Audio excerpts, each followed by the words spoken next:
다 같이 사도신경으로 우리의 신앙을 고백하겠습니다.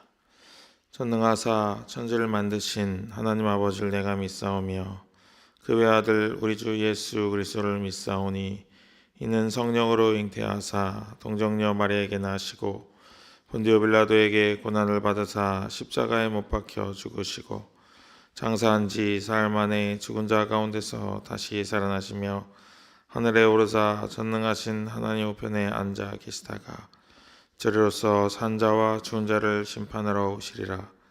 성령을 믿사오며 거룩한 공예와 성도가 서로 교통하는 것과 죄를 사하여 주시는 것과 몸이 다시 사는 것과 영원히 사는 것을 믿사옵나이다. 아멘. 오늘 찬송은 619장입니다. 619장.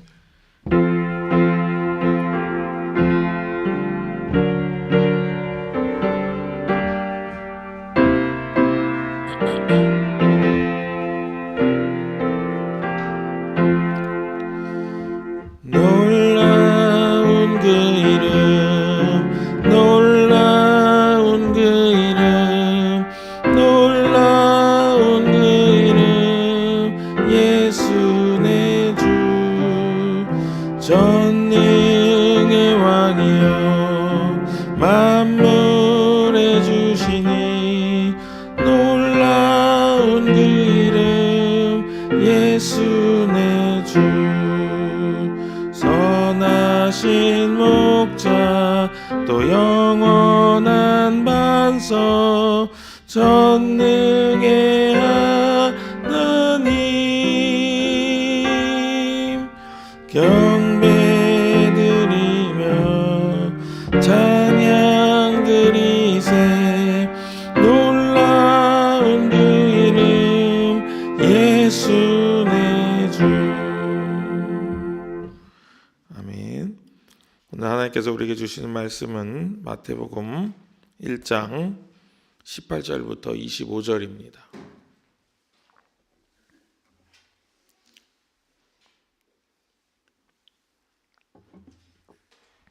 마태복음 1장 18절부터 25절 제가 봉독해 올리겠습니다.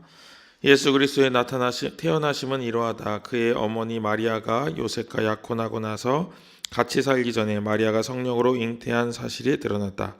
마리아의 남편 요셉은 의로운 사람이라서 약혼자에게 부끄러움을 주지 않으려고 가만히 파혼하려 하였다. 요셉이 이렇게 생각하고 있는데 주님의 천사가 꿈에 그에게 나타나서 말하였다. 다윗의 자손 요셉아, 두려워하지 말고 마리아를 내 아내로 맞아들여라. 그 태중에 있는 아기는 성령으로 말미암은 것이다. 마리아가 아들을 낳을 것이니 너는 그 이름을 예수라고 하여라. 그가 자기 백성을 그들의 죄에서 구원하실 것이다. 이 모든 일이 일어난 것은 주님께서 예언자를 시켜서 이르시기를 보아라, 동정녀가 잉태하여 아들을 낳을 것이니 그의 이름을 임마누엘이라고 할 것이다 하신 말씀을 이루려고 하신 것이다. 임마누엘은 번역하면 하나님이 우리와 함께 계시다 하는 뜻이다. 요셉은 잠에서 깨어 일어나서 주님의 천사가 말한 대로 마리아를 아내로 맞아들였다. 그러나 아들을 낳을 때까지는 아내와 잠자리를 같이 하지 않았다. 아들이 태어나니 요셉은 그 이름을 예수라고 하였다. 아멘. 말씀 전하기 앞서서 광고가 있습니다. 내일 새벽 기도는 몇 시죠? 6시입니다. 5시 와서 오셔도 아무도 문 열어주지 않으니까 꼭 시간을 엄수하셔가지고 오시면 좋겠습니다. 괜히 일찍 오시면 춥기만 하시니까. 그래서 한 5시 반, 5시 40분 이렇게는 오셔도 되는데 막 4시 50분 이렇게 오시면은 좀 추우실 수도 있습니다. 6시에 온세대 예배니까요. 또 자녀들도 같이 나올 수 있도록 또 같이 격려하셔서 같이 함께 예배드리고 또 성북천 걷기도 같이 함께 하면서 좋은 시간 보내면 좋을 것 같습니다. 오늘 우리가 읽은 마태복음은 여러 가지 의미에서 자리를 점하고 있는 성경으로 우리가 읽을 수 있습니다. 먼저 첫 번째는 우리가 이미 보는 바와 같이 구약과 신약을 가르고 있죠. 그래서 신약의 첫 번째 복음서이기도 하고 또 1장이 그 시작이기도 합니다. 또 두 번째는 예수님께서 다윗의 계보에서 태어나셨다 하는 것을 의미합니다. 이거는 이제 마태복음이 이야기하고 있는 예수 그리스도의 왕대심, 이거를 이제 보여주는, 이스라엘 족속들이 늘 얘기하는 그 혈통에 대한 이야기를 보여주고 있습니다. 그리고 세 번째로 예수님의 신성과 인성이 있다는 것을 보여주는 그런 말씀이다 하겠습니다. 오늘은 이 세 번째 초점을 맞추어 말씀을 살피고 은혜를 나누며 기도의 자리로 나아가도록 하겠습니다. 먼저 18절 같이 한번 읽어보겠습니다. 18절, 예수 그리스도의 태어나심은 이러하다. 그의 어머니 마리아가 요셉과 약혼하고 나서 같이 살기 전에 마리아가 성령으로 잉태한 사실이 드러났다. 아멘. 마리아가 성령으로 잉태하였다, 이렇게 기록을 하고 있죠. 이것은 예수님의 신성을 보여주는 대목입니다. 예수님께서는 사람과 사람 사이에서 태어나지 않으셨다라는 말이죠. 이 부분은 매우 중요한 부분입니다. 예수님께서는 꼭 사람과 사람 사이에서 태어나시면 안 되는, 그리고 신적인 잉태를 통해서 태어나셔야만 하는 그런 위치에 계셨습니다. 왜냐하면 인간의 죄악을 구원해 주셔야 했기 때문에, 죄 밖에서 태어나셔야만 했기 때문입니다. 제가 자주 세례 교육할 때 듣는 이야기인데, 우리가 모든 사람이, 여러분 한번 상상해 보십시오. 두께가 1m나 되는 초합금으로 되어 있는 방에 여러분 갇혀 있다고 생각해 보세요. 그리고 그 방에는 문이 하나밖에 없습니다. 창문도 없고 아무것도 없어요. 불도 없습니다. 그래서 깜깜한 거예요. 근데 그 문이 하나 있는데, 그 문이 손잡이가 안에는 없고 밖에 있습니다. 그래서 이 방에서 탈출하려면 방 밖에 있는 사람이 문을 열어줘야 돼요. 그런데 이 방의 이름이 뭐냐면은 죄라고 하는 방입니다. 그래서 이 방의 문을 열고 인간이 나아가는 것은 불가능한 거예요. 만약에 예를 들어서 이 방의 문을 안에서 열고 나간다, 그러면은 어떤 일이 벌어지냐면은 자기가 죄를 짓고 자기가 자기 죄를 사하는 거예요. 그러면은 이상한 일이 벌어지죠. 온 세상에 정의가 없죠. 다 자기가 혼자 죄 짓고 혼자 죄를 사하고 이렇게 되는 겁니다. 그것을 온전하지 않기 때문에 죄 밖에 계신 분이 문을 열어주셔야만 했어요. 그러려면 예수님이 필요한 겁니다. 그래서 예수님은 사람과 사람 사이에 태어나지 않고 죄 밖에서 태어나시기 위해서 오늘 동정녀의 몸에서 태어나신 것입니다. 또한 예수님은 우리가 읽은 대로 구원을 하시기 위해서 이 땅에 오신 거예요. 우리가 방금 읽었잖아요. 근데 이름이 뜻이 그렇습니다. 예수라고 하는 이름을 히브리식으로 바꾸면은 여호수아인데, 그 여호수아라는 말은 구원이라는 뜻을 담고 있어요. 그러니까 예수님의 이 땅에 오신 목적과 사명은 구원에 있는 것입니다. 그러면 무엇으로부터 구원이냐면, 제가 방금 말씀드린 대로 죄로부터의 구원입니다.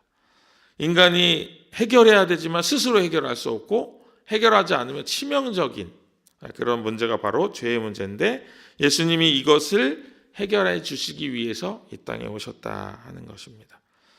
그래서 우리의 죄의 문제의 유일하신 해결책은 바로 예수 그리스도다, 이렇게 우리가 이야기할 수 있습니다.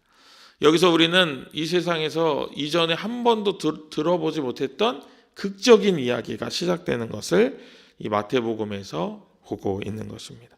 하나님께서는 사람을 지으시고 매우 기쁘셨어요. 그런데 사람이 죄의 유혹에 빠져가지고 결국 죄를 짓게 되고, 인간이 원래는 무한한 존재였는데 유한으로 옮겨오는 어리석음을 범하게 되죠. 그리고 이것이 모두 죄 때문에 비롯된 일입니다. 하나님께서 선악과에 대해서 경고하실 때 뭐라고 하셨죠?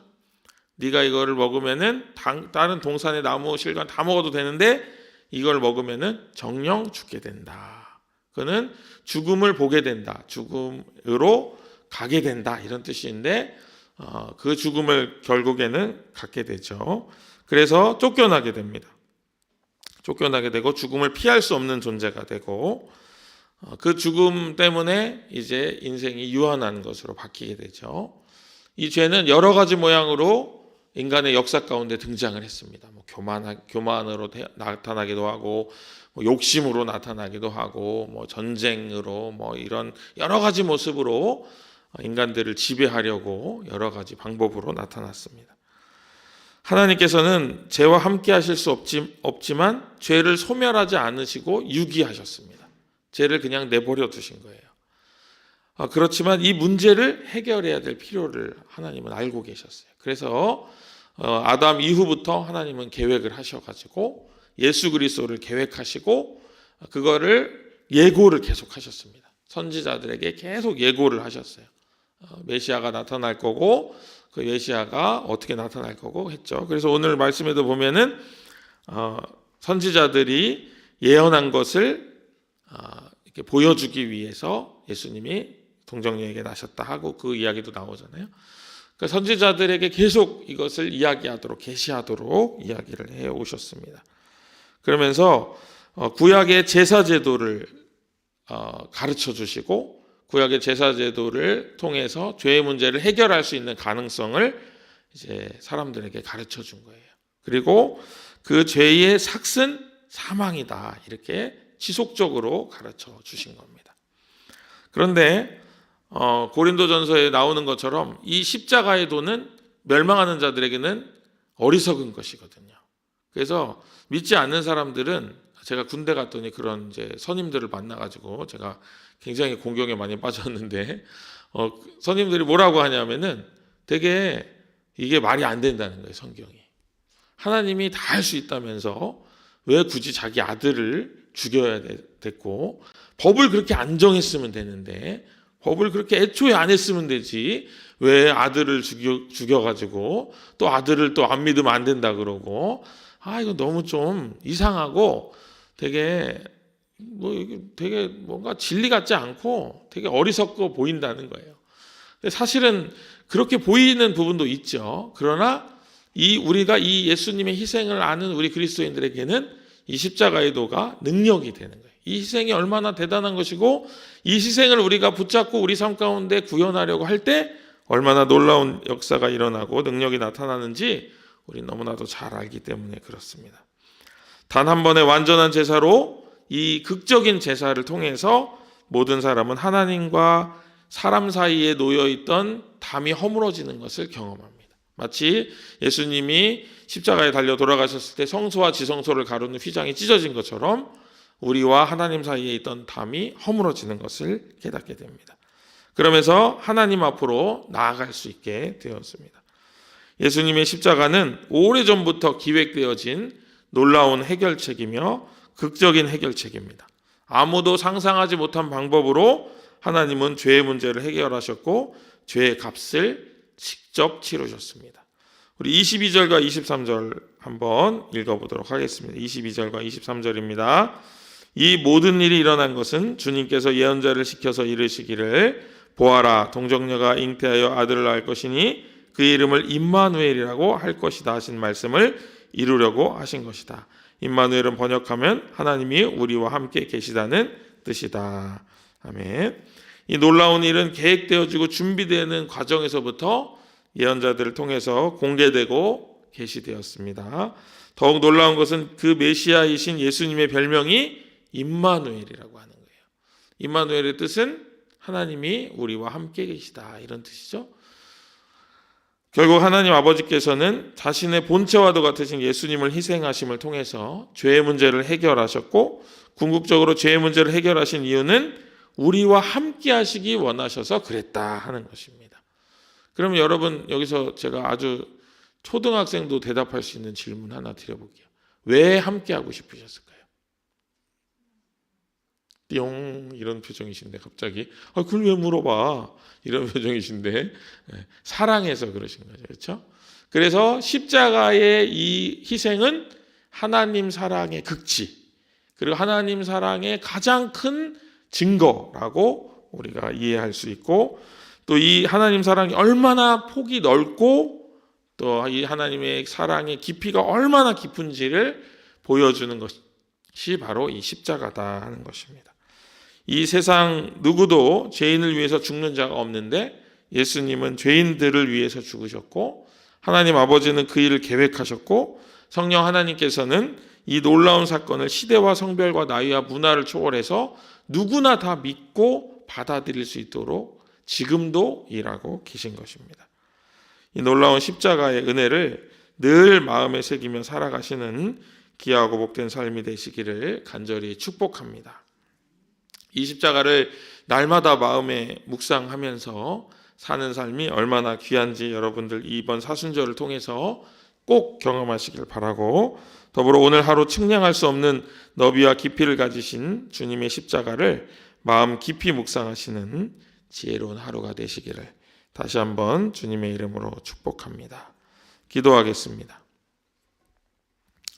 은혜로우신 하나님 아버지, 우리가 감당할 수도 없을 만큼 큰 은혜를 오래전부터 준비하고, 그리고 그 은혜를 우리에게 실행하시고자 예수 그리스도를 이 땅에 보내시고, 또 그 사건이 지난 후에도 우리가 그 사건을 어제 일어난 일과 같이, 나랑 연루된 사건과 같이 이해하도록 주 성령님을 우리 마음 가운데 보내시고 우리 마음 가운데 내주하게 하시며 깨닫게 하신 주님의 은혜를 찬양합니다.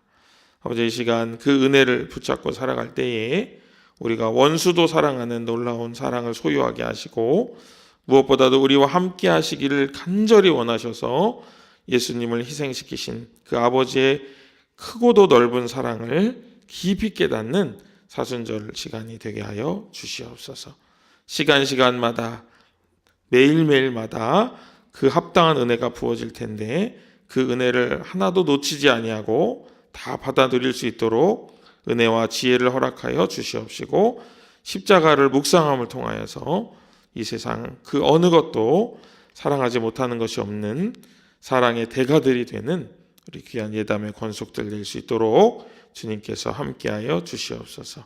십자가의 도가 멸망하는 자들에게는 미련한 것이지만 구원받은 우리에게는 능력이 됨을 붙잡고 살아가는 귀한 주님의 권속되기를 간절히 소망하고, 우리를 권하신 예수님의 이름으로 간절히 기도합니다. 아멘. 하늘에 계신 우리 아버지여, 이름이 거룩히 여김을 받으시오며 나라의 임하옵시며 뜻이 하늘에서 이룬 것 같이 땅에서도 이루어지이다. 오늘날 우리에게 일용할 양식을 주옵시고, 우리가 우리에게 죄 지은 자를 사하여 준 것 같이 우리 죄를 사하여 주옵시고, 우리를 시험에 들게 하지 마옵시고 다만 악에서 구하옵소서. 대개 나라와 권세와 영광이 아버지께 영원히 있사옵나이다. 아멘.